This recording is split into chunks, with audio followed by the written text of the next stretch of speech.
So I'm Shazad Sheikh, I'm the brown car guy. Basically, I'm a motoring journalist and a content creator, and I've been writing about cars and making content about cars for well over 30 years now. People often ask me, like, how did you get into cars? And it's an interesting question, and it's a weird question, because with a lot of people, when you ask them how did they get into cars, it's either to do with their dad or their uncle, or they live near a racetrack, or there's some sort of history there. With me, there's none of that.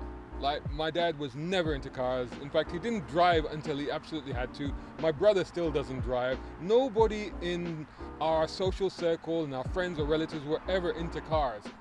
So where does it come from? Honestly, I really can't tell you, but what I can tell you is that from a very early age, from primary school, I can remember during the breaks when we used to go to the playground, all the kids would be playing football. I was never into sports, but I'd stand at the fence and I'd watch the cars on the road and I'd start identifying them. So I guess it was either something that was very natural, but I guess to an extent it was also inspired by, you could say, pop culture, so TV and movies and stuff like that. So a lot of the cars that I still love today are cars that I found on TV or in movies. So I guess one of the high points of my career, for me, it was a real dream to become an editor of a major car magazine. And again, touching on the fact that there's very few Asian people, if any, especially when I was doing this or when I started doing this, it felt almost an impossible dream for somebody like me to become editor of a magazine like Car, which is one of the foremost and most premier car magazines, in the UK and in the world, in fact.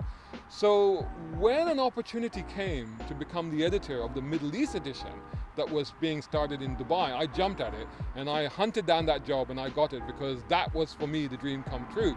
And for that started a 13-year journey in the Middle East, well, revisiting the Middle East, because obviously I started in Saudi Arabia, came back to the UK, went back to Dubai in 2006, and some incredible experiences, editing the best magazine there, setting new standards for motoring journalism. And then when the contract for that magazine ended, we started our own channel, which was Motoring Middle East, which is still going, run by my former partner there. And we had some incredible experiences creating video content, doing television, doing radio shows, doing live shows at major international motor shows in Dubai.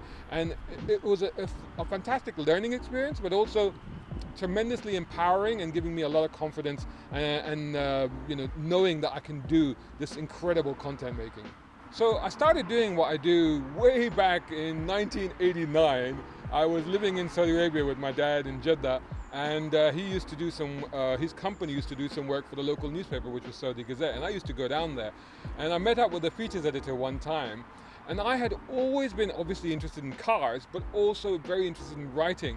Even at school, that was my favorite thing to do, writing fiction, writing stories, writing stuff. It was always my favorite thing to do. So for me, going to a newspaper and talking to this features editor, it put in my head this germ of an idea that I could combine my two things, like cars and writing.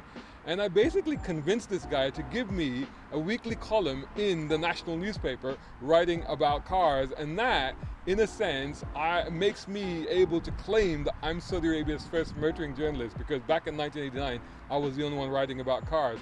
So that's when it all started for me, and I just haven't looked back since. So I put out a lot of video content because that's what people want these days, and I've learned to do that myself. I film them, I present them, I edit them. I have a couple of kids that know a lot about video editing, but I can't always get them to help me, so I have to do a lot myself. What are the video content that I most like doing? Well, car reviews, and I think particularly classics like this one, like my BMW E30 here. I really like, because I like to sort of go back in time and revisit cars that I loved when I was growing up or when I was first buying cars and stuff like that. But also I love the process of doing the review, where I get to really tell people about the car, show them the car, basically try to give them an experience of what it's like to A, have the car, and B, drive the car. So I guess car reviews probably is the kind of content that I like doing most. When I came back to the UK at the beginning of 2019, I decided to create my own brand as well as doing freelance work. And one of the things that I decided to do, or one of the things that I felt was necessary to find the uniqueness, to find what is different about me. And when I look at the automotive media and the automotive culture as well in this country, you find that it's, to coin a phrase that a lot of people have said, it's very pale, male and stale.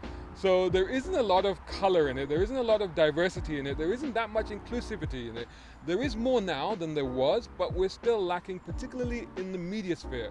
So for me, it was very important to basically A, announce that I'm doing this, and B, that I'm back and I'm creating this motoring content, but also to really establish that our identity and to really double down on it and to really sort of put my flag in the ground and say, so when people say, how are you the brown car guy? Your car is black. It's not the car. It's very openly the guy who is brown, and I'm a car guy, so that's why brown car guy. It's very descriptive, it's definitive, but it's also a statement that I'm making. And one of the things I found was that we managed to get a huge following there, particularly I guess because Car Magazine was very popular, but because of our YouTube channel became popular. Then I was on radio virtually every week, and I had a TV show on Fox MENA region. And it got to the point where I would go to malls and I'd get recognized. So you could say I was a minor celebrity of sorts over there. And a lot of those people still follow me today. So it's wonderful to be able to not only be the brown car guy here in the UK, but to have an international base of audience. And I think that's certainly the way to go forward. But it's fantastic, and it's a great thing to take forward, and hopefully bigger and better things for the brown car guy. I'm the brown car guy. You know